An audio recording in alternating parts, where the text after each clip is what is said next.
Mr. Bowman. Here. Mr. Mercado's here. Mr. Dawson. Mrs. Downs. Here. Mr. Kaderis. Here.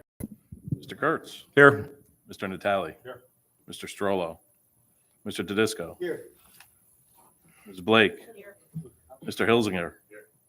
Mr. Selmont. Here. We have a quorum. Okay, the Commission Public, please join me in the Pledge of Allegiance. Pledge allegiance to the flag of the United States of America and to the republic for which it stands, one nation, under God, indivisible, with liberty and justice for all. Me too. Huh? Me too. Two, we might need three. Six. I assume we're gonna need all, for the first one, all three alternates, please. Okay. First application tonight is the special permit on behalf of Stephen Bowman and Joseph E. Bowman, agent. Can we hear a number 1 and 2? No, I'm sorry, just number 1, please. Mr. Chairman, I'll be Yes. recusing myself because I have a relationship. I'm related to him. Everybody's up there. Got the call first, and then it's yours. Application for a special permit on behalf of Stephen M. Bowman, applicant, Joseph E. Bowman, agent. Applicant was requesting a special permit pursuant to Section 30, Paragraph 37 of the zoning regulations for a health and exercise facility at the property located at 340 Industrial Ave, Assessors Map 27, Lot 141, Zone I-1. Thank you. Representing the applicant? Yes, Joseph Bowman, 1385 Notch Road, Cheshire. As Mr. Mercado has mentioned, the applicant is submitting application for a 340 Industrial Avenue in Cheshire for a health and exercise facility. As the application shows, this will be a gym format on a limited attendance, and we've met all the regulation stipulations related to the application as submitted.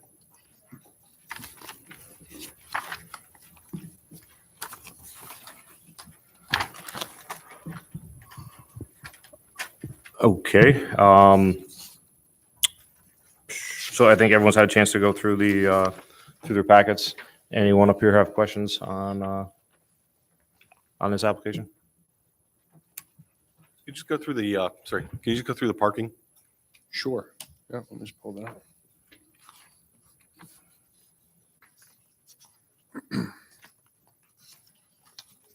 So as the parking site plan shows, the spots are all located on the existing lot.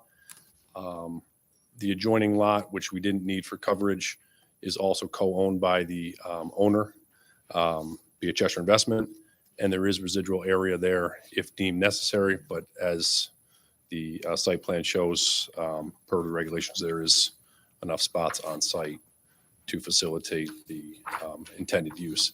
As I started to mention, the use at the facility is intended on a limited, mostly appointment-based, no drop-ins.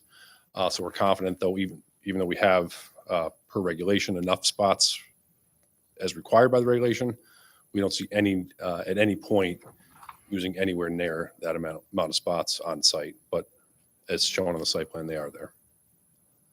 Does that help to answer the question? Absolutely. Thank you. Any other questions, commission members? Pretty straightforward. Anyone from the public wishing to speak on this? Public, no more? Okay. Thank you. We close the public hearing. Moving on, number 2, application special permit on behalf of Adis Redzik. Sorry if I got that wrong. Applicant agent requesting expansion of existing restaurant pursuant to Section 30, Paragraph 40, the zoning regulations at 1410 Highland Avenue. We hear the call for that, please. Application for a special permit on behalf of Addis Redzik, applicant agent. Applicant is requesting a special permit for expansion of the existing restaurant pursuant to Section 30, Paragraph 40B of the zoning regulations at the property located at 1410 Highland Ave, Assessors Map 28, Lot 18, Zone I-2. Thank you. Representing applicant on this? Are they in the building? No? See them. They're not here. Okay. Let's skip over to continuation. Application special permit on behalf of Serafino Calafori. Can I hear the call for that, please? Application for a special permit on behalf of Serafino, California, PDS Engineering and Construction Incorporated applicant. Applicant is requesting special permit pursuant to Section 30, Schedule A, number 44, for an auto wash at the property located at 980 South Main Street, Assessors Map 78, Lot 162, Zone C3. Okay, and before we get started, I was not at the last meeting, but I have updated myself and I'm prepared to be involved in this application. So with that being said, I would like to make the same comment. okay, Mr. Pullman also. Myself. Myself too. Oh, Mr. Stroll is here. Didn't even see you walk in. Okay, representing the applicant? Good evening, Mr. Chair and Commission members. For the record, my name is Stephen Judas. I'm with the Office of Harry Cole and Son, located at 876 South Main Street in Plantsville. Tonight, here with the property owner, Ken Greensburg. At the last meeting, we talked about our application for a car wash at 980 South Main Street. We have a 1.06 acre parcel in a C3 zone. Currently, it's an unoccupied fast food restaurant with a drive-through. And we discussed the existing property and our proposal to construct a 3,500 square foot auto wash building to be connected to city water and city sewer. At the time, we talked about our vacuum spaces, our regular parking spaces. We had 6, and queuing. There was some discussion about signage.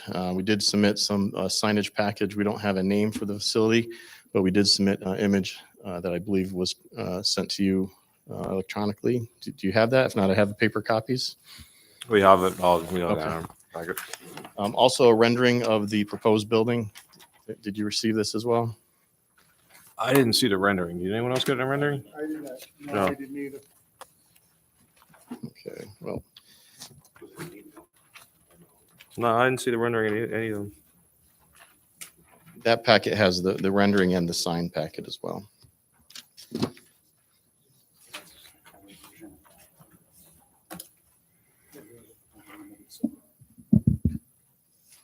can share. No, we can share. That is the colors it's going to be, just not the name. I don't think more or less to show the size, and that's the ground mounted sign that will be located on the berm in the front of the property, and then there will be a sign located on the building. It was more or less from a sizing perspective. Fair enough. But they haven't quite got to that point yet from a market research perspective and what the name and coloring will be. Since our last meeting, we did have an opportunity to make some changes. We met with staff last week and went through a couple different scenarios with the plan. We moved some parking spaces. We changed our queuing, and we made some changes I'll go through now. Originally, we had a 14-car queue. We increased that to 21 cars by adding a third lane. We've revised our parking spaces. We have 4 parking spaces for employees. We have 1 handicap space, and then we have 14 vac spaces for a total of 19. We originally had 22 proposed spaces, so we did eliminate a few parking spaces. And the queuing, I think, was the biggest concern amongst the commission from my recollection. So making those changes to the queue lane, we feel will increase the number of cars that we can fit. We also added 3 separate pay boards, which would be located on these islands here. And we believe that that's going to allow the vehicles to come through this facility much quicker. Our facility should wash 1 vehicle per minute. So we're figuring at peak flows, we can handle up to 60 cars an hour, which we don't anticipate, but it could handle it. We think the vehicles are going to go through this facility much quicker than you normally see a car wash. It's going to be quick, and the queuing lane will move quickly. We've also added a bailout gap. This location right here, which allows vehicles to bail out if there's an issue with height or issue with payment. They can leave the site. We looked at different options, changing directions, moving things around. We did move this building back a little bit to give us some more room for the third lane and for landscaping in front of the building. We tightened up our pavement in the back of the building, but everything seems to work. We took a F-350 and did turning movements through the building and through the property to make sure that we could get the largest size truck that we would be able to take through the wash through the site, and everything works very well. Ken is here with me. If you have any questions for him specifically. One thing I did comment, we weren't sure about the hours of operation at the last meeting, and we confirmed that 8 to 8 is what the hours of operation would be Monday, 7 days a week. Okay, so questions, I can just ask one question. With the addition to the third lane, how, you get 3 cars up there at once, is there some kind of green light, red light, anything that The pay cars- station would advance each vehicle as they pay, and they would merge once they pass. So is through the there, pass is there through. like a toll booth type thing that comes down, or is I it don't, just there's not specifically a gate, but there will be just a go-ahead on the pay station. like a green light or something that tells that car to go or Right. whatever? Okay, not someone standing there, No. doing the, okay. It would be automated. Mr. Natale. I'm going to touch on a couple things I touched on at the last meeting. So how wide are these lanes? I believe they are 12 feet. There's approximately 12 feet center to center. With where the islands are for the pay stations, they get a little narrower, about approximately 10 feet wide. So, okay, so 10 feet. And when you were looking at the cars, last meeting I asked about the length of the cars. I think you said you used an 18-foot. 18 Okay. foot is a standard parking space length, so that's what we use for our space. And when you did calculations for the 21, same thing as last time when you had 2 lanes. Are they bumper to bumper? Are you leaving space? Sometimes we have both scenarios. Some are close, others are separated a little bit. If you leave the space or the separation, can you still fit 21 cars? Yes. I also, well, might as well ask now too. So, you guys, purposely at night, I drove down Route 10 this past weekend just to look at the different signs that different businesses have, and I'm a little concerned about the this one The ground mount, yes. being internally lit. A lot of the signs for the businesses down there have little spotlights shining up on them. They're wooden signs. They're other types of signs. This is with LED lights. It's going to be bright. It's going to be a big, bright sign. And it's kind of not what we're looking for down there. I'm going to have Ken come up and answer that question.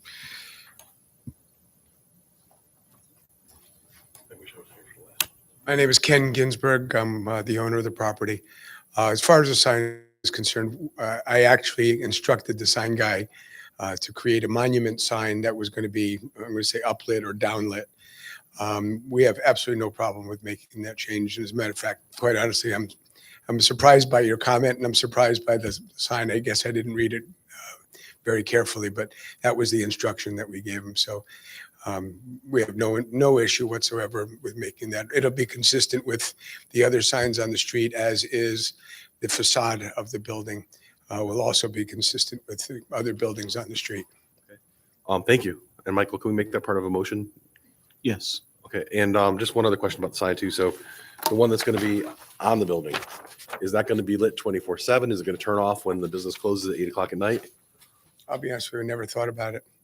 We'll go with whatever planning and zoning wants. We don't have any trouble with, turning it on and off if need be, so that it's not on 24/7. Probably would like it to be on maybe a couple of hours after the business closes, just to get a little bit more notoriety, a little bit more visibility.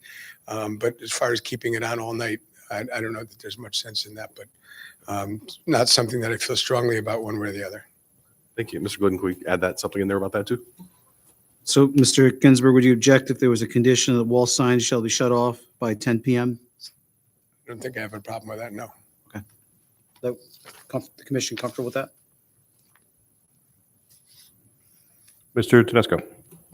So the picture you gave us this evening is very helpful. So looking at that, we're standing on Route 10 and looking at the perspective we have there. Yes, sir. And the doors that we're looking at the right-hand side of the picture, that's where cars would exit.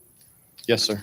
So they go around the back of the building, around the vacuums, and then come out again. They have a little bit of traveling to do. So I guess it's anticipated that they will do most of the vacuuming after their watch, because that's where they're headed. Yes, sir. And I'm curious, how long is the building? Do you know offhand what the dimensions of the building are? It's 100 feet long, wide, Just under. 36 feet. 100 by 36. Thank you. And what do you plan for, I saw a landscaping up in the front. What do you plan for landscaping near the street? This area here I highlighted is. We're proposing a landscape berm. We have just multiple different types of shrubs and flowers and such in that berm.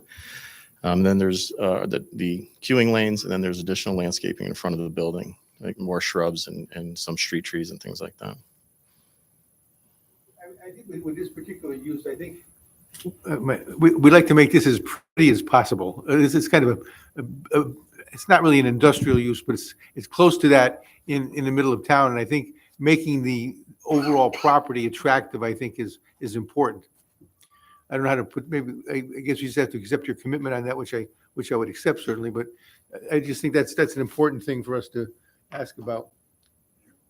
We agree 100%. So if there's any additional landscaping that's needed or you'd like to see, again, no problem with that. It is in the center of town. It's a high visibility property. So whatever landscaping we need to do to make it pretty is what we're going to do. Thank you. Mr. Bowman.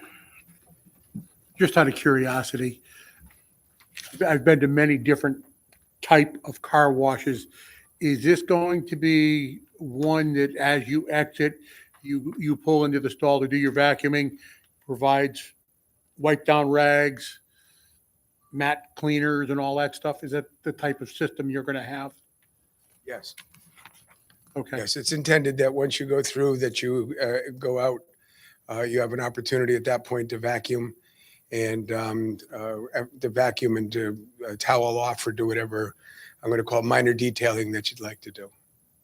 Okay. And that will be, you'll be providing the materials for the customer to do it themselves. We're going to provide some materials, yes. Some are more extensive than others. We haven't quite determined exactly how much we're going to end up doing, but yes, I go to a car wash now that provides, the little brushes to put on your tire wet, little towels to micro soft towels to wash, dry the car off, et cetera. And those will all be provided. You are going to provide that? Yeah. Okay, so you will have no one then no employees, I should say, that will drive the cars as they exit. No, it's all going to be self-serve. So I saw in the minutes that there was a concern about freezing in the winter. What are you going to, how are you going to provide the safety of your customers so that they're not slipping and sliding during their self-toweling and vacuuming?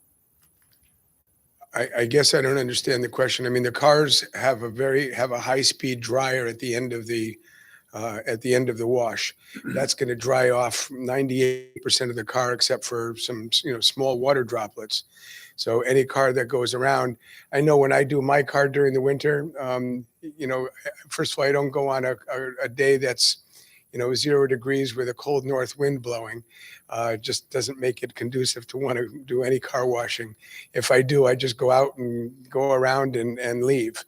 But on those nice days that we get that are over 30 degrees and there's still water droplets on, I will take my car around and I will dry it off as best I can. And sometimes it does freeze a little bit, but you can only do what you can do during the winter months. But there's not going to be any, any special help. There's not going to be any employees or anything like that that are going to do it for you. Right, no, I It's all going to understand be that. self-serve. And you're taking every precaution to be sure that, number one, that someone won't slip because of the 2% droplets that are coming off. Or even more important, they don't go to stop before getting to Route 10 and slide right into the intersection. I think maybe I can answer your question. But one of the things that we do is the length of travel to exit the site gives an opportunity for those water droplets to end up in that travel lane and not out in Route 10 and not in the, I mean, you will have some in the vacuum bays, but it'll be very sporadic. I think most of it you'll see through our travel exit lane that goes around the back of the building. So I think that, I know a lot of car washes in the winter, you'll see the wet marks and the freezing marks when they exit.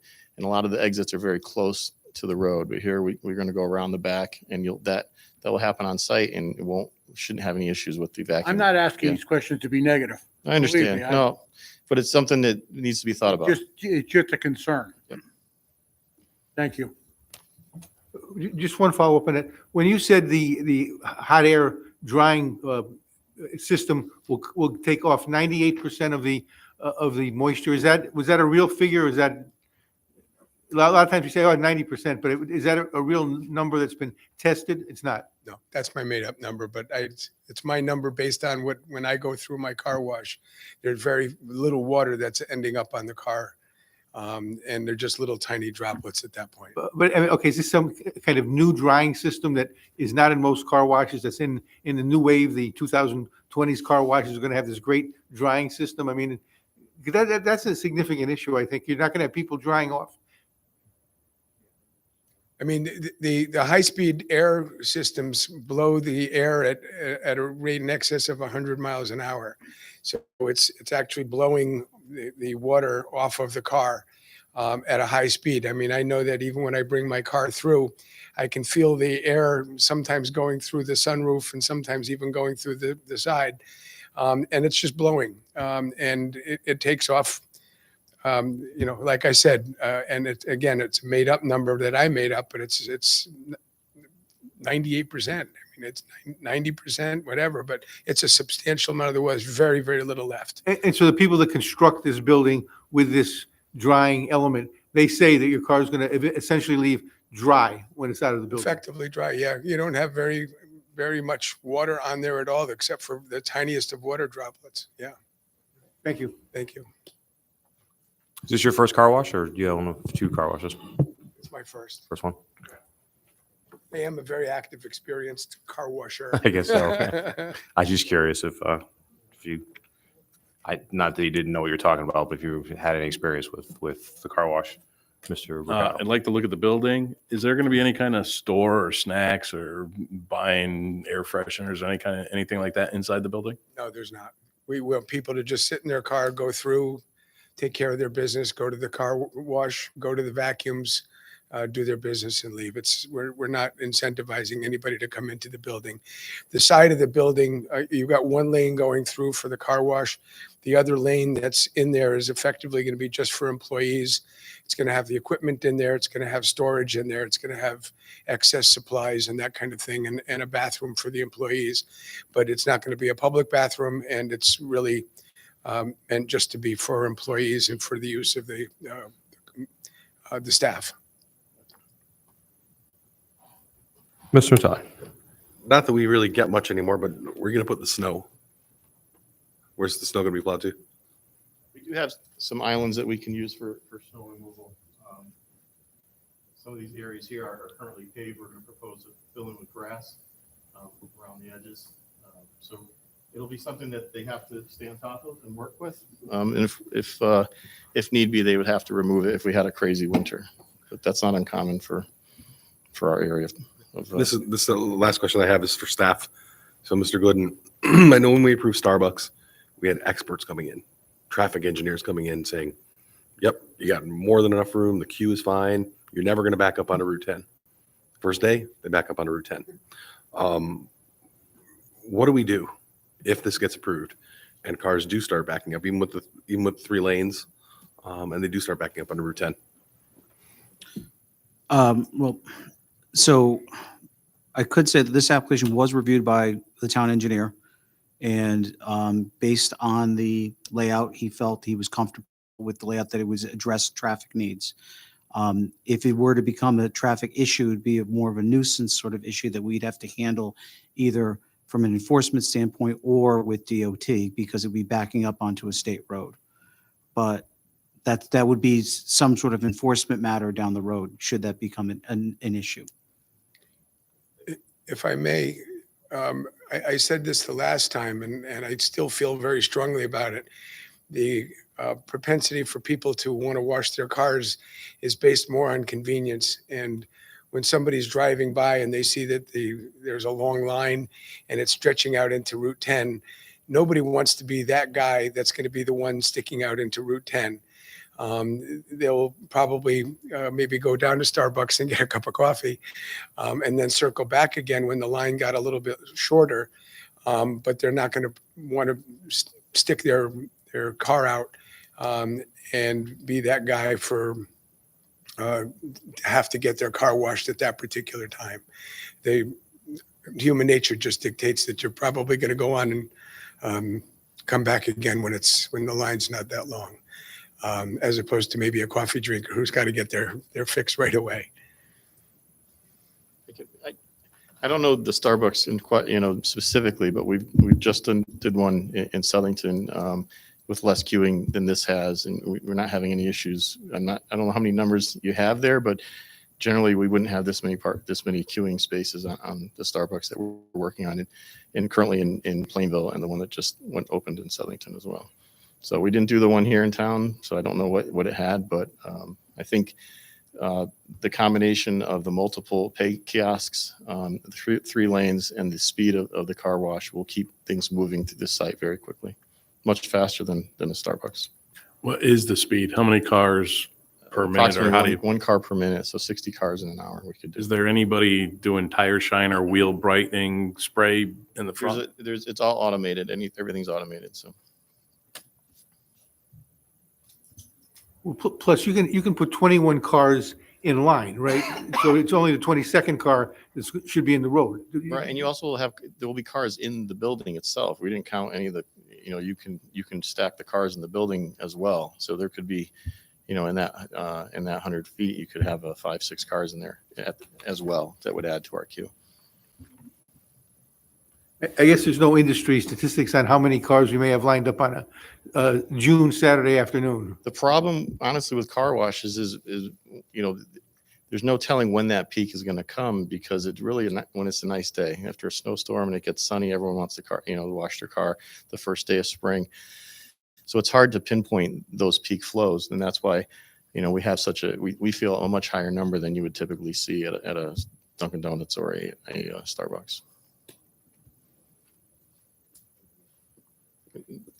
It's not good for Ken's business either to have a situation like that. So he's taking this very seriously and tried to get as many spaces as we can for you. Okay, Commission members, any other questions? No? Anyone from the public wishing to speak on this? Sure, need to come on up, just need your name and address for the record.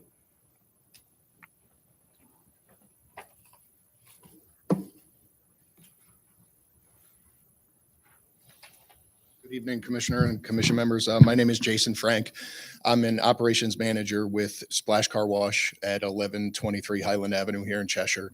I know I'm a competitor, and we're not trying to not have competition in any of our markets, but I've been involved in the design and layout of over 40 car washes.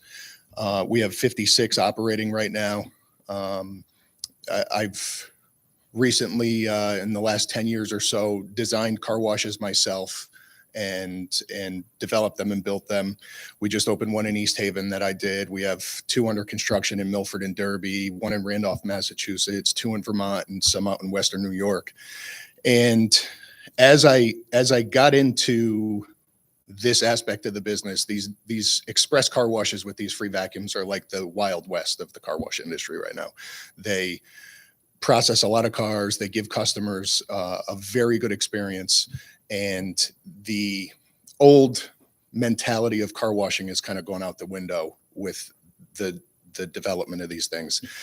We have looked at our property here in Cheshire many times and want to convert it into this style wash, but we've been reluctant to do so because we're having trouble laying out the property in a way where it wouldn't create just like a poor experience because we couldn't provide enough vacuums or enough queuing space, which is why over the last few years, we have not been in front of you with an application like that for that property unless we can find a way to work something out to acquire more land to develop it the way that it needs to be developed to be successful with this type of car wash. So one of the first ones that we did, we made a mistake in West Haven. We took one of our car washes and we converted it to this express style wash, and we put in 12 vacuum spaces and these type of payment kiosks. And what we found was that these vacuums, these big vacuum stanchions where people can pull in and vacuum their own cars, are a big driver. 100-foot car wash tunnel has the capacity to wash anywhere between 120 and 150 cars per hour. And I've brought some documentation that I can leave with the applicant and with the board from each of the major car wash equipment manufacturers that state that. So 100-foot car wash tunnel can process on average 125 cars an hour. The 3 payment kiosks can produce 150 cars an hour. The lack of enough vacuum spaces, which are the major drivers for this type of car wash, is going to create a backup at the exit end of the car wash where people want to use these vacuums. It's why they join the membership. It's why they pay their monthly fee. And they're having only 14 spaces is not enough. We had cars backed up on Route 1 in West Haven to the point where we had to make a $3 million decision to acquire more property next to us. We had to take on an additional acre to put in 23 vacuums because our 100-foot car wash and our 2 payment kiosks were regularly washing over 120 cars per hour. And it was creating a backup in that people were stopping at the exit of the car wash waiting for vacuum spaces, which then caused the car wash to have to be shut down until we could clear that traffic off of the exit area where people are waiting and trying to vacuum their cars, which then created a backup out into the road. I know that the applicant is saying they only project to wash 60 cars per hour. I think my experience is when you build this type of car wash, when you build it, people want to use it and they will come and they will wash more than 60 cars an hour. I opened one of these in East Haven 9 months ago, just last Wednesday, on like a random Wednesday in June. We were washing 117 cars an hour and washed 1,200 cars that day, over a 12-hour day. So these things are very successful. And I think that if there's not a way for them to be able to add more vacuum spaces, you should really consider shrinking the footprint of the building, because it's just going to be, we don't want to create a reputation of these car washes creating problems and traffic problems. And when you build something that has the capacity to wash 125 cars an hour, but you're only projecting it to wash 60 cars an hour, you can't control how many people are going to want to show up and wash their car. So there are plenty of other models and equipment models that show, for example, a 60 car per hour express exterior tunnel should only be 50 feet long, not 100 feet long. So if you build it with 3 payment kiosks that can do 150 cars an hour, and if you build a tunnel that can wash 125 cars an hour, and you only supply enough vacuums to be able to wash 50 to 60 cars per hour, and then you start to do things like give people towels and things to do their tire shine, it's just going to delay them even more and make them take more time in those vacuum spaces and really create major problems. The industry standard is kind of between 1 vacuum space for every 4 to 6 cars per hour. So at 14 spaces, they're way underserved. They should have between 20 and 30 to be able to wash 125 cars an hour. Mr. Bone. How long is your tunnel in Cheshire? Our tunnel in Cheshire, I believe, is 110 feet. 110 feet. So by cutting their tunnel down, you would cut down some of the options that they could provide to their customers. It's not, these tunnels all have the same amount of service offerings. It's just how the longer the tunnel, the more equipment that you put in them, the faster you can turn it up and put the throughput. So you'll get the same end result by putting in a smaller footprint. You just use less cleaning power and the car goes by each piece of equipment at a slower speed. How many vacuums do you have at yours with your 110-foot building? We don't have this style vacuum. We How have, many vacuums do you have at your building in Cheshire? we have at the exit of our tunnel, I think 4 vacuum spaces, but they're not for this purpose. We vacuum the customer's cars. And I for am them. one of your customers, Correct. and I have had to go around more than once to be able to use your vacuum, whether I use it going in or I use it coming out. And there is a circulation here that if someone can't use the vacuum, they can circle back and not go through the car wash again, but go into the vacuum spot. I think your comments are well taken, but I don't particularly, at least for myself, I don't particularly appreciate them having you trying to comment on shrinking someone's business because of what you think. That- When your store in the same town is larger and doesn't have the number of vacuums that they are providing. So I I'm going res- to leave it at that. I Thank you. respect your comments, sir, but it's an apples to oranges comparison. We don't have these style vacuums. We haven't converted it to this style because it is, it would be,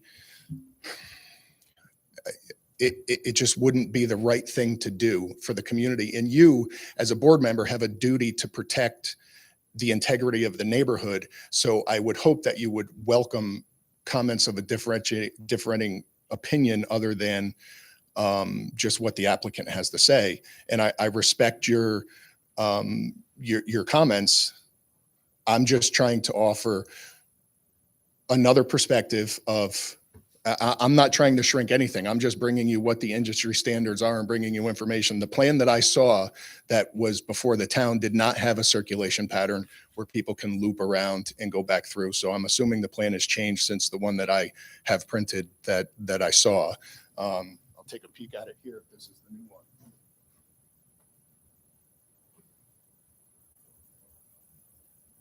I think it always did have a. Actually, sir, I believe for someone to circulate back through these vacuums, they would have to exit the property onto Route 10 and then re-enter the property. So They would, you're but they could. correct. But now you're taking cars that came out of the car wash that want to go back in and you're going to exit them out onto the road. So your comment was not correct.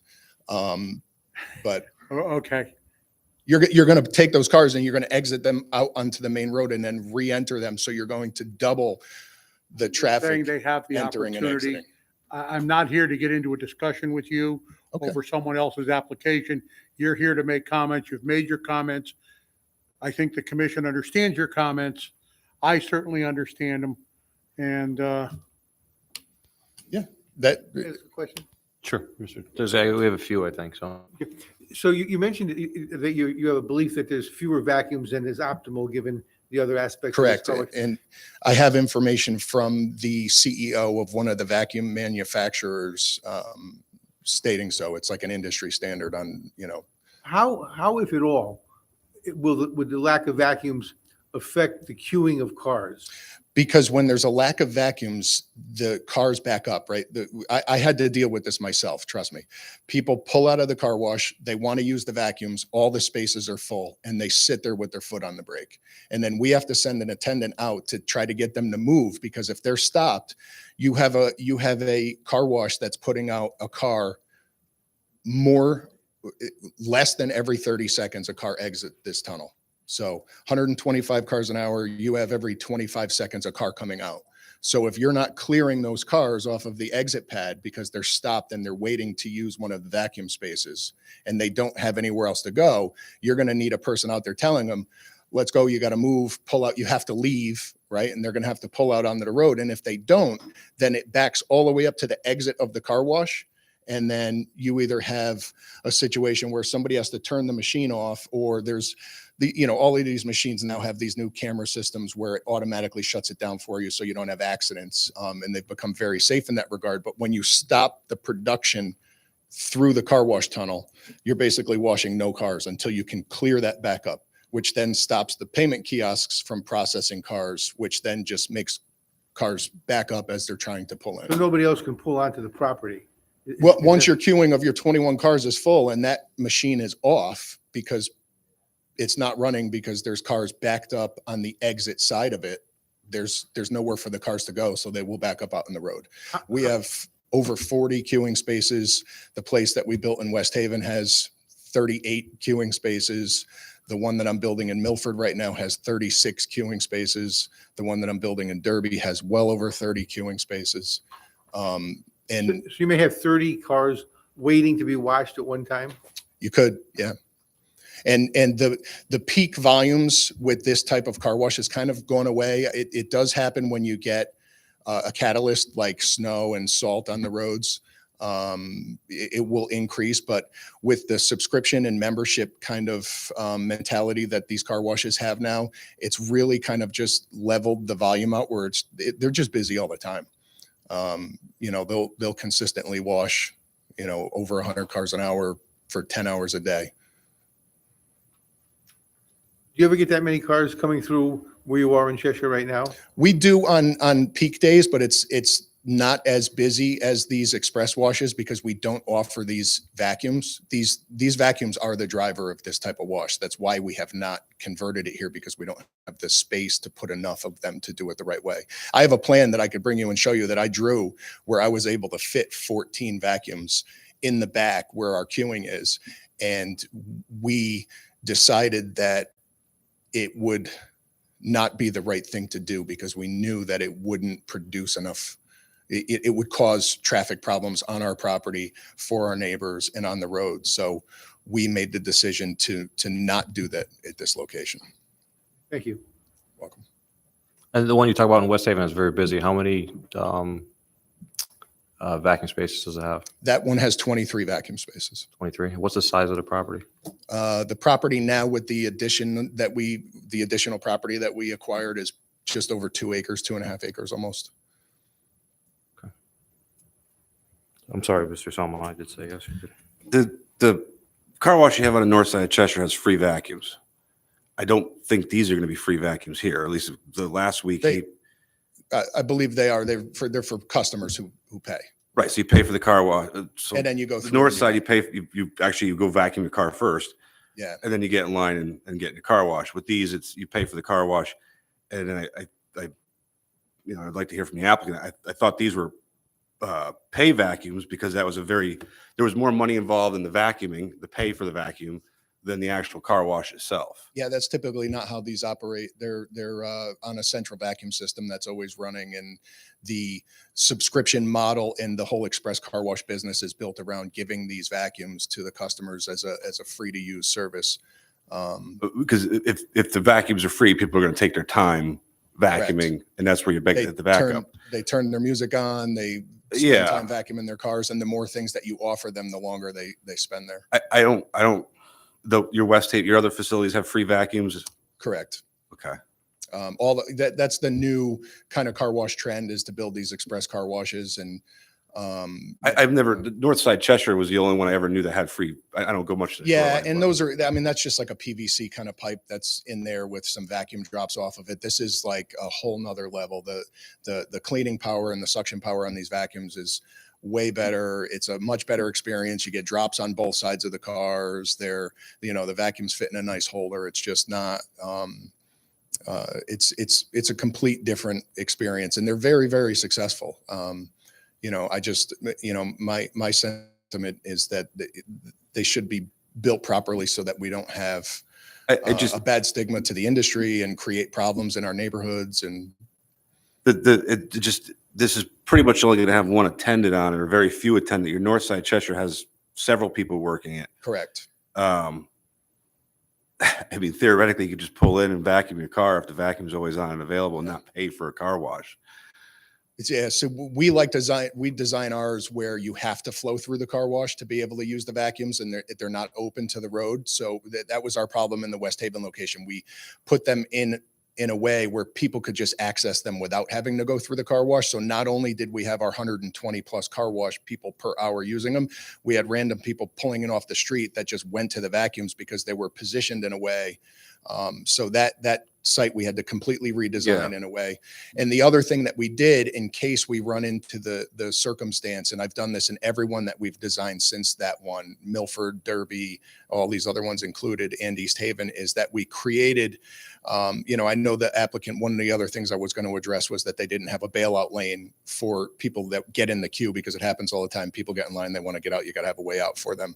But we did the same thing on the exit, where there's a lane for people to be able to exit without having to circulate through the vacuum, so that if there is a backup, they can get out without having to go through that whole area. There's just some design things that, can be changed or modified to make it a better process. But I think building something that will attract that many people and not having the capacity to be able to handle it is problematic, and it's just something that the commission should consider. And I'd be happy to leave this information from I have information from McNeil, from Motor City Wash Works, and from Sonny's. They're the 3 largest car wash equipment manufacturers in the country. Can I ask you a question? Yes, Do you know what kind of equipment he has in this building? I do not. Okay, well, he has stated on record that it takes 1 minute per vehicle to go through and 60 in an hour. I think the next question we have to hear from is from the applicant, and let us, is that still true? I mean, is it a 60 unit? You might not know what kind of machines he has in there. Maybe they're not the top of the line like you have at your place. But he has stated on record that the most he could do is 60 washes in an hour. I understand. So whether there's the vacuums don't. I believe that's what he thought they would expect to see. Well, not what the I think we're going to capacity hear of from the- him. the actual after, equipment is. So yeah. You have the ability to speed a car wash up to get more cars per hour? You have the ability to speed up the conveyor to a certain point. When you're in that 150 car an hour range, you're pretty much maxing out the conveyor belt system. But you can set the conveyor system to do 60 cars an hour. And if it's not adjusted to do more, then it will do 60 cars an hour. Is that correct? It will, you could set the speed at whatever you want. Yes. Thank you. But it's adjustable with the turn of a valve. So it's, building something that you're going to create an experience that people are going, more than 60 people per hour are going to want to come to. So we don't know that yet. We're going to ask him. That's what he stated so far on record, that it's 60 cars an hour. So he's going to have the opportunity to answer your questions. Yep. And I'll be happy to leave this information for the commission and one for the applicant as well. It's, from those manufacturers, and I thank you for your time and for hearing me. Okay, thank you. Where should I leave these with? Mr. Glidden. Anyone else from the public wishing to speak on this? Okay, I guess not. Before we go back, anyone, commission members, anyone is waiting to hear from? If you want to come up and address some of the comments you heard so far.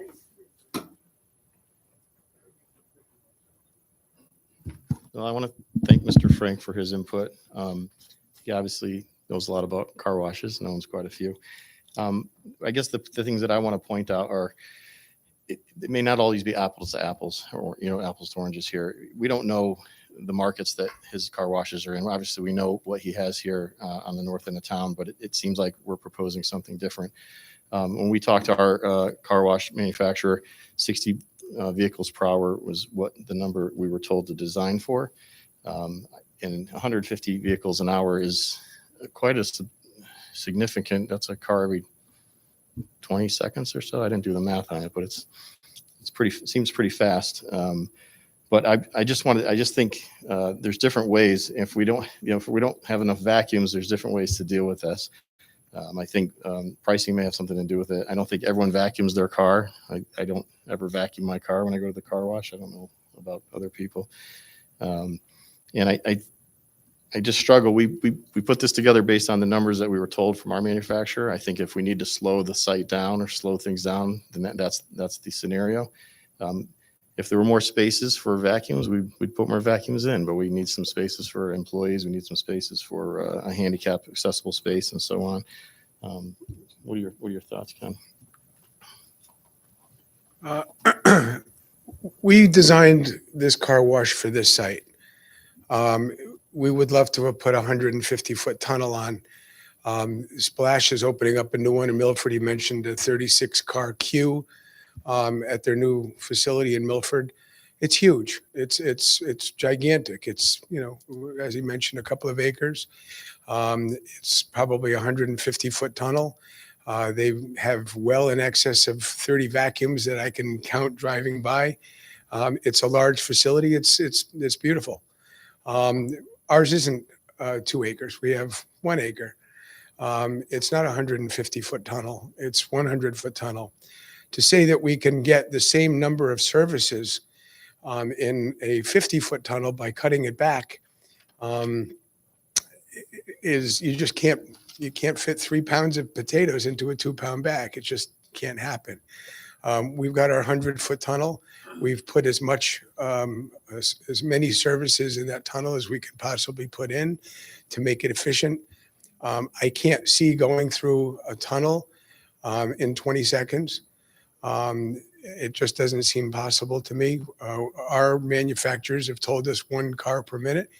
I think if we can get more than that through, we've cut back on the queuing. We've solved that issue very simply because there's going to be more cars going through.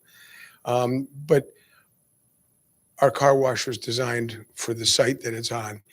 And we've got an adequate number of vacuums. We've got a great traffic pattern. We've got 21 plus car queuing, plus the 5 or 6 in the tunnel.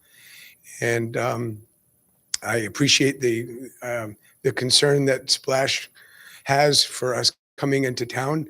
That probably means that there's some business that's yet to be had. And they've got a different model than we do. And we'll each do our business well, and we'll each wash cars as best we can. And I good luck to both of us, I hope. That's all I can say. Thank you.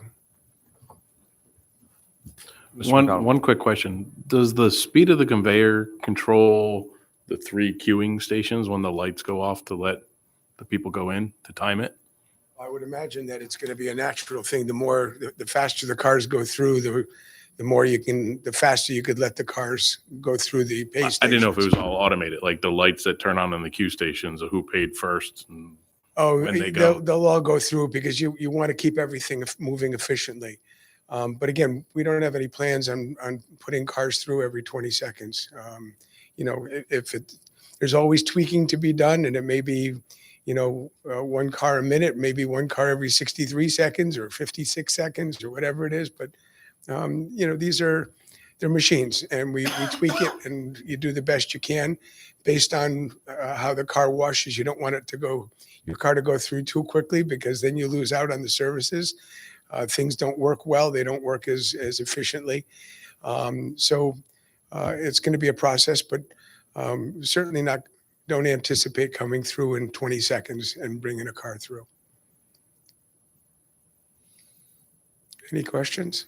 So with that said, now you're saying the capacity could be more than 60 cars per minute in your. I would imagine that it could be, but that's not what our equipment manufacturer says is optimal.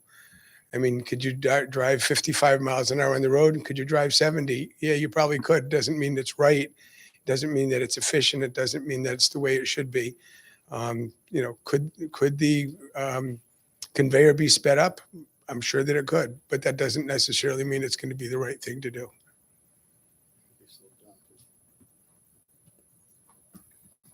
it could be slowed down too. But optimally, that's what we're told.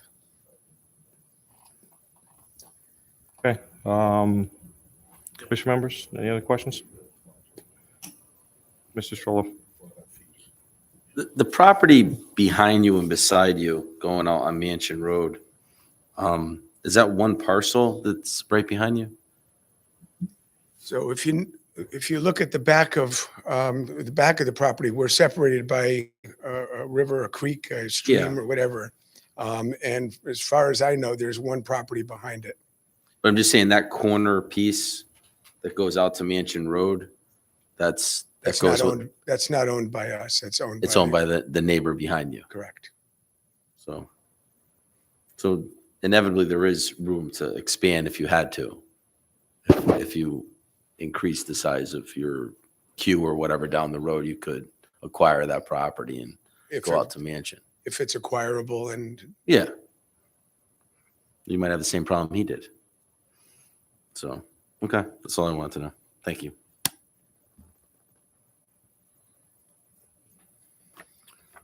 Okay. What does everyone feel about this? Hold it open, close it. I'll go. What's that?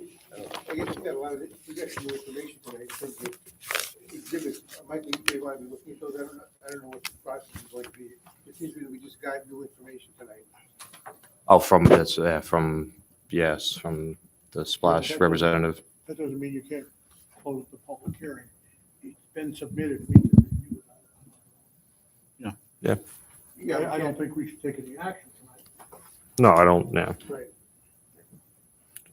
You know, you can't ask questions afterwards, but it is what it is. So, You can ask questions the next week is Michael. Michael, Yeah. exactly. And it's just what's in the record, so we can't add any new information if you close it. So I guess the question would be, are you comfortable with what do you have in the record to close it? If not, then you leave it open. But we could still view the documents if we wanted to. If you close the hearing, you still have access to the stuff that was submitted tonight. What's everybody feel? Close it. Close. Okay. All right, you guys are all set? Yes, Thanks. thank you We're for your gonna time. close public hearing.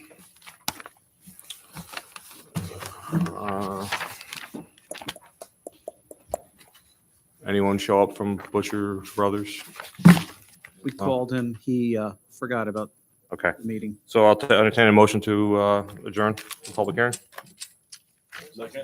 Move Mr. Ricardo, seconded by Mr. Natat. No, that's it, right? Public hearing, isn't there a piece of property on West Main Street we're looking at? No, Yeah, but a that's part site- of a regular meeting. It's a that's site plan only. Approval, that's not a public hearing. Right here, I got it. There's The same nothing. thing with Industrial Avenue. Industrial Avenue is, you closed the hearing already. Close it, we'll have it in the regular meeting. That's why you left the beginning of the meeting. Yeah, look at the agenda. I'm not trying to cheat anybody. Okay, it was a motion by Mr. Mercado, second by Mr. Natale. All those in favor signify by saying aye. Aye. All right. Moving on, I'd like to call to order the Planning and Zoning Commission regular meeting for Monday, June 12th, 2023. Can I get a motion to accept the minutes from the public hearing and regular meeting from May 22nd, 2023? Moved by Mr. Somont, seconded by Mr. Strollo. Again, I was here, so I updated myself in the minutes. I can vote on them. Any other corrections? Some, and Mr. Bowman said the same thing. You're going to abstain? Okay. Wow. 1, 2. Well, we have you guys too. Just because you're not here. I mean, Normally, we don't vote if we're not here, we don't vote on the minutes, right? That's what our practice. okay. 1, 2, 3, 4. So 1, 2, 3, 4. We'll have both you guys were here, right? Okay, cool. So all in favor of the motion signify by saying aye. Aye. Anyone abstain? Anyone opposed? And abstaining would be Mercado, Kurtz, Bowman, and Kaderis, correct? And Strollo, sorry. Okay, motion pass. Motion carries. Communications, review of the town purchase at 19 Wallingford Road. It was in our packets. It's just a Connecticut General Statute 824 referral. The town's under contract to purchase 19 Wallingford Road, which is just due southeast of the What's parking lot here. our rate? I mean, it's like whatever price they pay, that's not up to us, right? We're just as, We're buying it from them. I understand that, but like, what if we're not voting or not, we're not giving a referral saying, oh, good price, or, why are you paying that $1 million on it? Like, I don't understand what, So, under Connecticut General State Statutes, whenever a community either leases, purchases, or abandons property, the legislative body is required to send a referral to your group to say, is it consistent with the plan of conservation development? So it's just the action of purchasing it, not the number, like you said. And it's yeah, an advisory. so it's right next to the town hall. It Correct. seems like a very nice purchase for the town, and that's basically our only. Yeah, so then you would be entertaining a motion. I actually have a motion for this, for finding it. Well, it depends what, they can purchase it and do nothing with it too, if they wanted to. Or are we allowed to ask what it's going to be used for? So the plan is to move social service Social department services? over there. So Do they have to come back to us when they want to move to social services over there? well, That's different, right? that's a Yeah. different, that's a whole different conversation. So we can approve the purchase and then decide whether it goes there or not. Okay. Everyone comfortable to hear the motion? Yes. Can we hear the motion, please? All right, wait, one more question. I just have one question. It's not going to affect my vote at all, but when you look at the picture that's provided, this seems like the property's kind of crooked and it goes next door where the cars are parked. Yeah, Yeah, that's GIS, and I saw it in the packet. I had to ask. Okay, sorry. that's exactly why, the GIS property lines are a guesstimate and should not be used for, survey data. But all we're saying here is that it's not inconsistent with the plan of development, right? Correct. So it's a motion to find the purchase of 19 Wallingford Road consistent with the goals and objectives of the 2016 Plan of Conservation Development. Move, Mr. Strollo, seconded by Mr. Natali. Discussion on this motion? All those in favor of the motion signify by saying aye. Aye. Aye. Anyone opposed? Anyone abstaining? Motion carries unanimously. Unfinished business. We have a site plan approval of Brian Giampetro.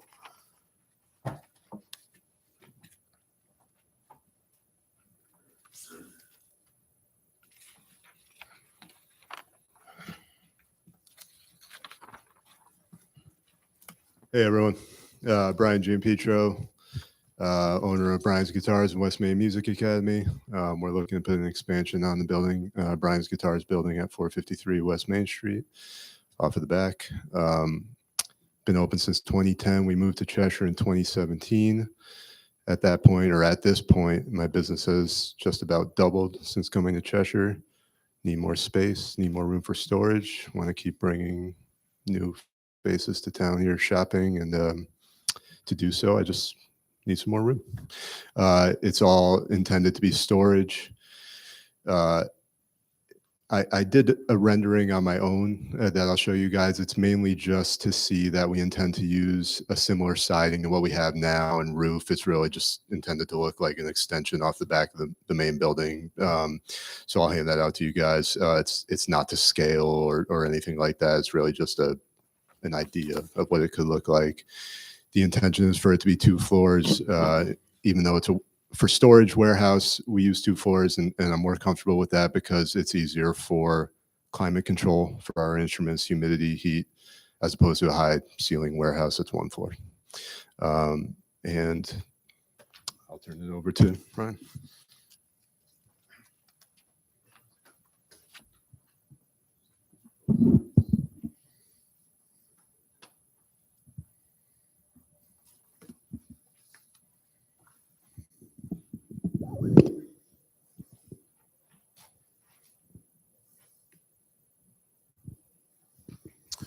Good evening. For the record, my name is Ryan McAvoy. I'm a licensed professional engineer with SLR. And I'm just going to briefly walk you through the site today as it exists and what we're proposing with this addition. So this rendering that you have in front of you is an existing aerial condition with the property shown in yellow, rectangular in shape. It is on the south side of West Main Street. Willow Street is to the west, or up on this sheet. North is to the right. Abutting property owners are Fuaku Pizza, I believe it's pronounced. And I believe this building used to be Elite Travel. I'm not sure if it's still a travel agency or not. Our site is used exclusively for Brian's Guitars.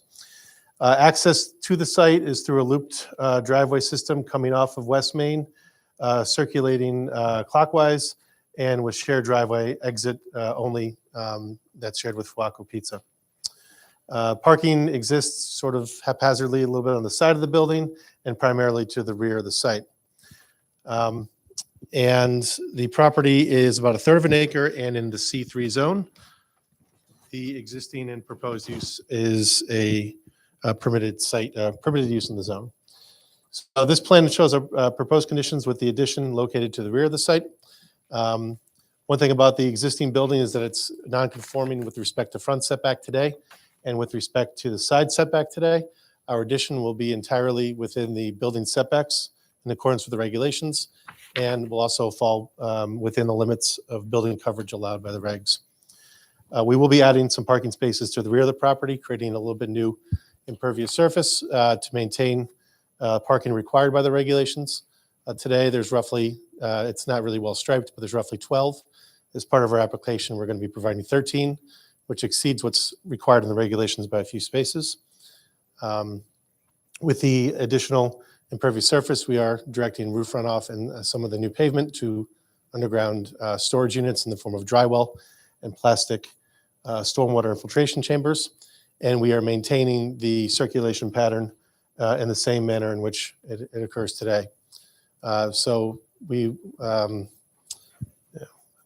suppose it's really not much more detail I can provide than that in a quick summary, but we believe the use is permitted by right. We believe that the addition is permitted by zoning, the access is maintained, and parking is adequate. So if you have any questions, we'd be happy to answer them. Commission members, questions? Is there a reason why you didn't take the existing roof from the front and bring it all the way to the back and increase the height in that little like shed area in between to get even more room? It seems like it'd look nicer, it'd flow, and it'd give you a lot more space. I'm sorry, say that again. I didn't really understand the question. Why you wouldn't continue this roof from the front all the way to the back and increase all that space too? In terms of the roof line? Yeah. Well, we're trying to keep the building within the setbacks, the building addition within the setbacks, because right now the building is a little skewed to the side, so we have to keep it a little bit off center from what exists today in order to meet in order to meet existing setbacks. Okay. Plus, if we extended it further to the rear, we'd really be biting into the driveway circulation around the side. Is it connected to the existing building, or will it be connected to? Yes. It will. And you said it's a non-conforming building now? With respect to side setback by a couple of feet and front setback by several feet, but we're not expanding it in those directions. Not that I want to see it, but can you expand a non-conforming building?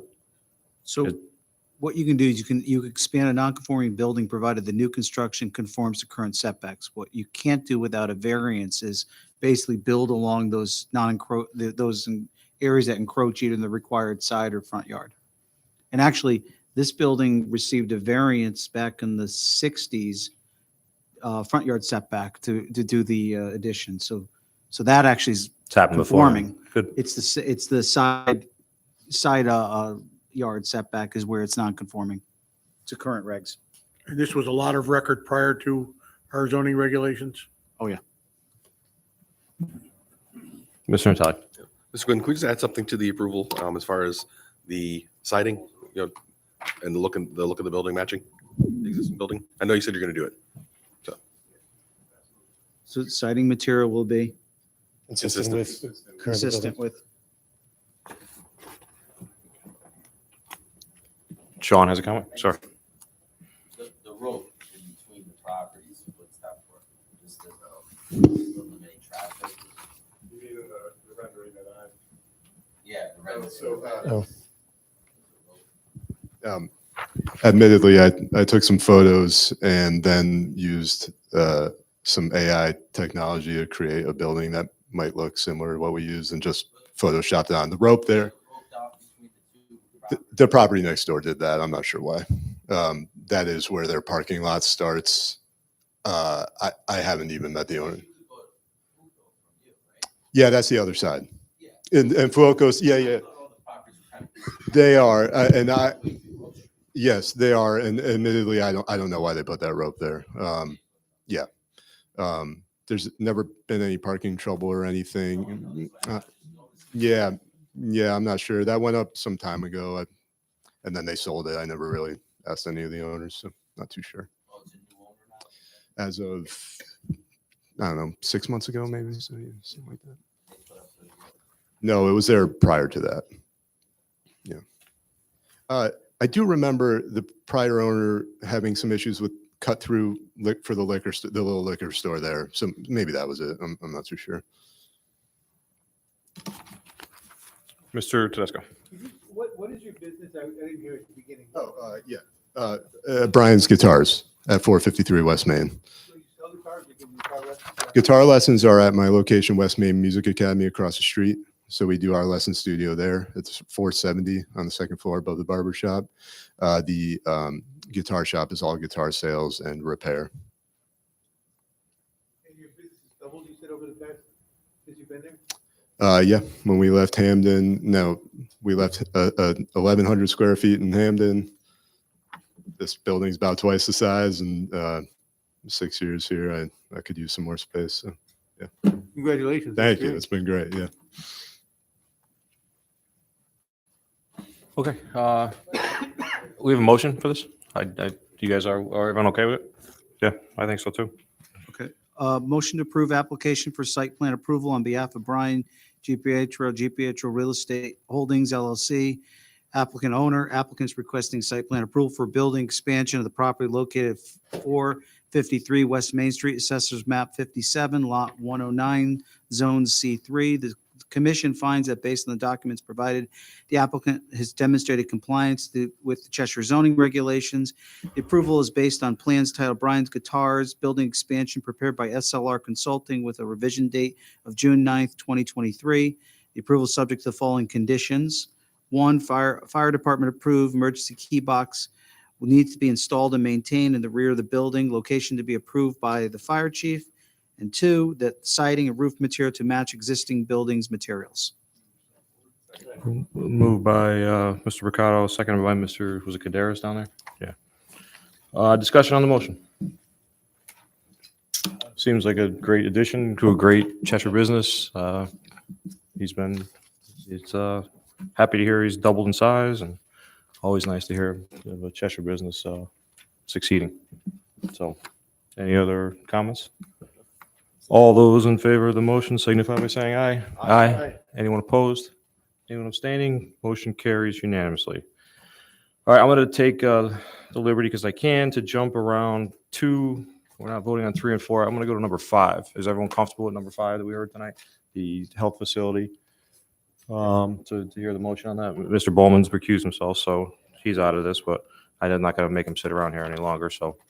It's just we're going to hear the motion and stuff. It's not, we already did your public hearing, closed public hearing, so. Motion to approve application for special permit on behalf of Stephen M. Bowman, applicant, Joseph E. Bowman, agent. Applicant is requesting.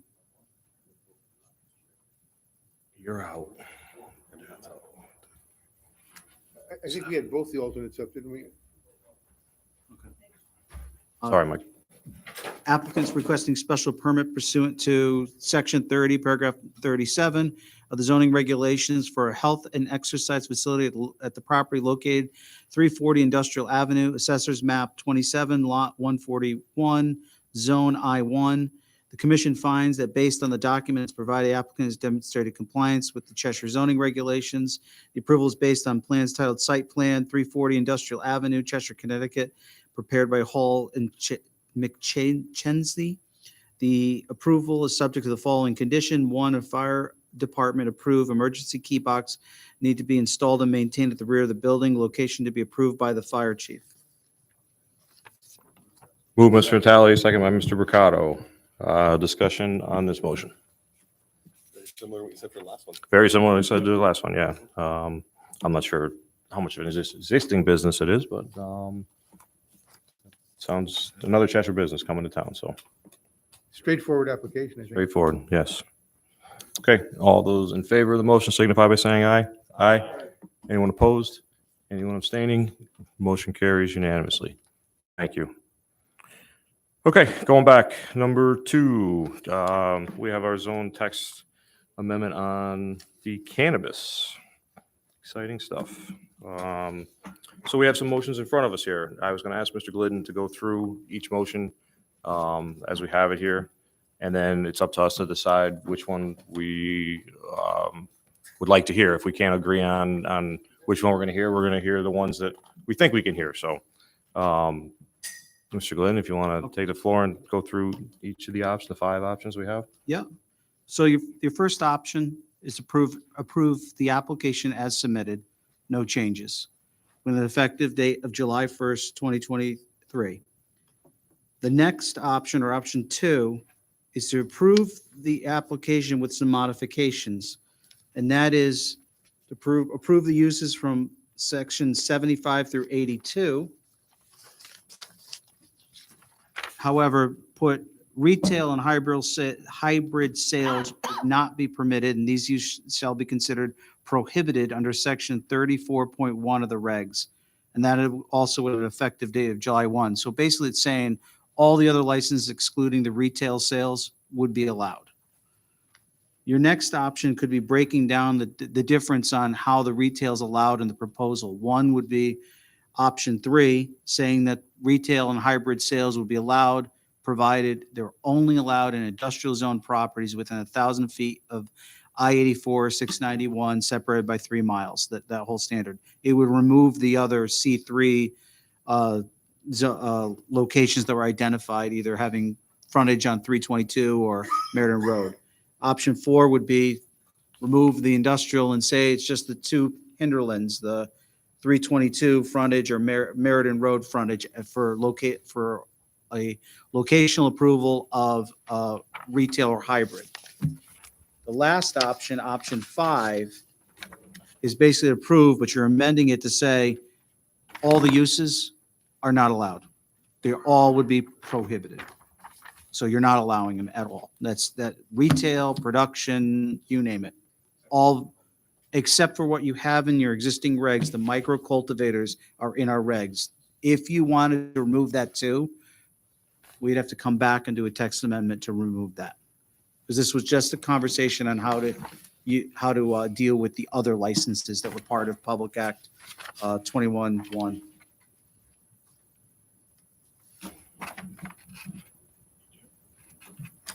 Okay, so basically what do we, I'm sorry. Let's get our points across and see what we're going to take. I mean, I have no problem going through every single one of them, but if we can narrow it down to a couple, 3, whatever we can. But Mr. Gutierrez, I saw your hand first. The question I would ask is the option number 3 seems closest to what we discussed in our meetings. Is that correct? When we were sitting in meeting prior to this? Workshop, yes. I would say the workshops we had, if we talked about if we were going to allow any of the retail, that was where most of us, the closest that we came to discussing a retail option in town, yes. 3 or is 4 the same way? Yeah, 3 or 4, because it's kind of in the same thing, just 4 kind of squeezes down number 3. So I think that's correct, yes. Case, we did put a lot of time and effort and discussion into it, and I think we came to a consensus, and that's closest to the consensus we came to already. Consensus on if we were to allow stores. My memory of the workshops, and I'm not as young as I used to be, so I don't remember it exactly this way. But it seems that we did do a lot of work on it, and we pretty much came to a consensus, which was kind of surprising because we kind of started far apart and all kind of came together on that. So that being the case, I would recommend that we end up where we ended up last time for the same reasons. We got two over here, Mr. Talley, then, or who, I don't know who's first, whoever's first. Well, Talley or, since we had the workshops, though, we've had a public hearing. We had 100% opposition during the public hearing. I think we received, what, 3 letters in opposition. We've also, in the past 2 meetings, had conversations here regarding the regulation. So I agree with you. We did a lot of work in the workshops, but a lot more work has been done since then. And a lot more discussions have happened since then. I was going to say the same thing that Jeff said, but also ask, is there a way we can just take a simple vote on trial vote on which we'd like to propose? well, I mean, we can propose, I Individually? think any of them can come up, and then whether they pass or fail, that's just the way it goes. Let's right? take I a mean, tally, go down the vote and say which one we prefer and see which is the majority. I would suggest maybe, yeah, just exactly that. Just go right down the dais and say, which option do you prefer? It's not taking a vote. It's kind of doing a straw poll of what direction we want to go. Does that make, I think all of us are saying the same thing. I'm sorry. Like start at the end and work our Yeah. way down and take account. Yeah. So we can't hear more than one motion if, if 1 or 2 members say, I want to hear motion 3. They can't, we don't hear motion 3. It's just, they'll lose because of a straw, not lose, but No. you don't hear the motion. You 'cause of might, a you might straw see it poll. might come down to 2. Yeah, or okay. 3, Yeah. right? And then we go from there. Yeah. Everybody goes motion to amend. Sure. True. And I agree, we did talk a lot about option 3 in those meetings. But, a couple things that get me with the retail sales is where the state's going to tell us, like how that the sales tax that we're going to get, they're going to tell us how to spend it. We can't just spend it on anything we want to spend it. They has to be for this, or this. That just blows my mind. I don't know, the combination of that, hearing what the residents said in town. If you want me to start, oh yeah, we have too many people here. Yeah. Can we just clarify who's sitting? You, Why can't you? Because there's too many. No, I wanted to tell the chairman that now. I am not going to vote. I didn't get to watch the entire public hearing. Therefore, I am not voting on this, and you can vote on that. okay, so that's the 9. Mr. Bowman has He's recused himself, and Mrs. Downs is in. So, Do you want to do a straw poll? yeah, I was just stating my opinion on why. If we want to take the straw poll, I'm okay with that. Sure, Mr. Soma.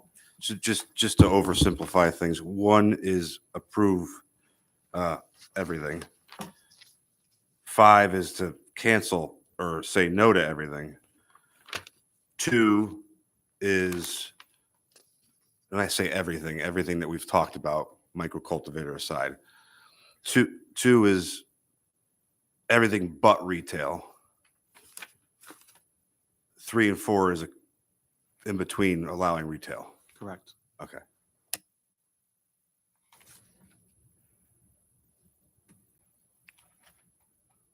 One is approve everything in the town. 2 is approve, but no retail. So that means the packaging, the delivery, that Correct. stuff, but no retail, no. Okay.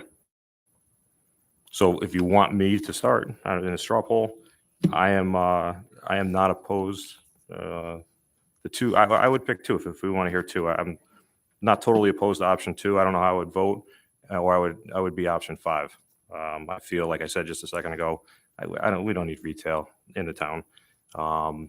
It's my opinion. You could go numerous locations to get this stuff if you really had to. So for me, anyways, I'm a option 2 or an option 5.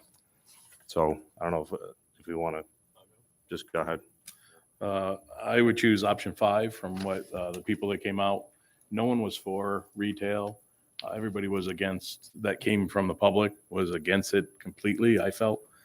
So I would vote for 5. I also choose number 5 for the same reasons. The public, I thought, was pretty strong in their opinions and their feelings. So my vote would be or my choice is option 5. I've said this from the beginning, I'm going to vote for option 5.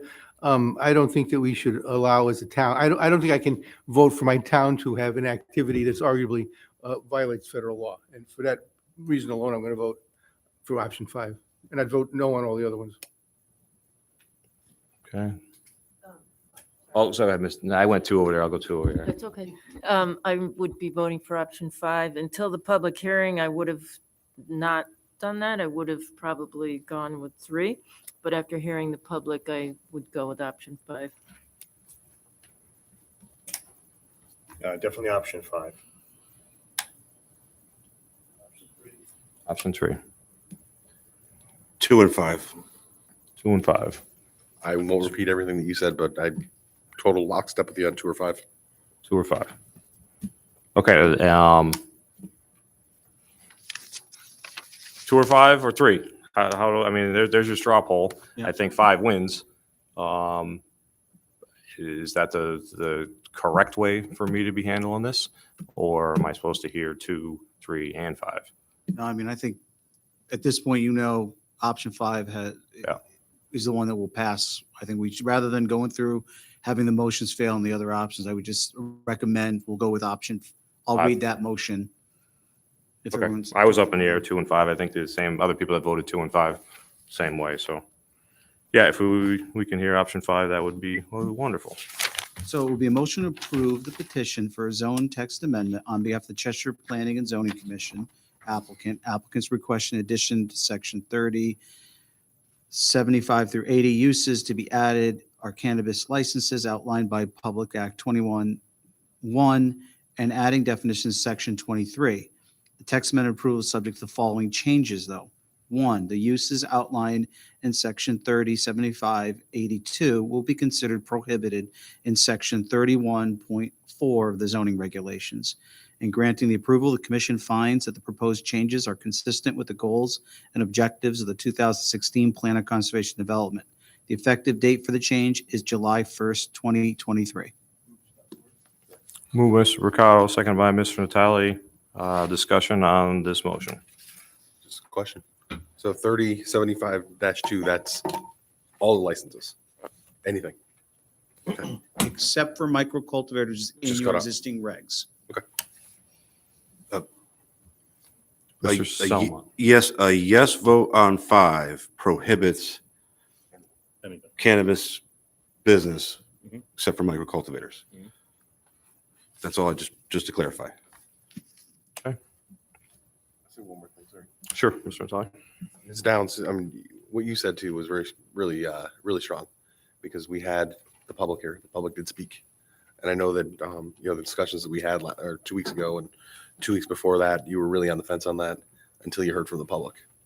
So I like your rationale, and we are here to represent the public. Okay, anyone else wishing to speak? I kind of said mine in our straw poll, but I still feel the same way, and I have no problem voting in favor of number 5. So all those in favor of the motion signify by saying aye. Aye. Anyone opposed? 1, Mr. Kaderis. Anyone abstaining? Mr. Bowman. So the motion, he's out, totally recused, I'm sorry. Motion carries 8-1-0. Moving on. Okay, we're waiting on 3, 4, which is the car wash. We did 5. 6 never showed up. Did he just forgot? I mean, okay. He'll be here in 2 weeks. Okay. New business. We have application of Pinnacle Land Development. 4-lot subdivision, you'll hear that in 2 weeks too. 2 weeks. Okay. Along with the next application is an addition to 105, 115 Schoolhouse Road. It's a 24,000 square foot addition. Salsco is the business that's there. Cool. So, sorry, that was a surprise application. Didn't know that was coming in. And number 3 was a little bit of a surprise too. Number 3, yeah. based on the comments of the commission, is a text amendment to remove all the residential uses out of the zone, out of the regulations in the industrial zoning zoning districts. That will be heard in 2 weeks. So. Cool. And that has to go the same way with the public hearing and all the fun stuff that we want to change? Yep. Okay.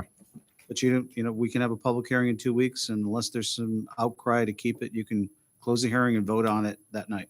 So 2 weeks is the public hearing? Yep. Perfect. Love it. All right, is there anything else to come before the commission tonight? No, I'll entertain a motion to adjourn. Motion by Mr. Mercado, second by Mr. Kaderis. All those in favor? Aye.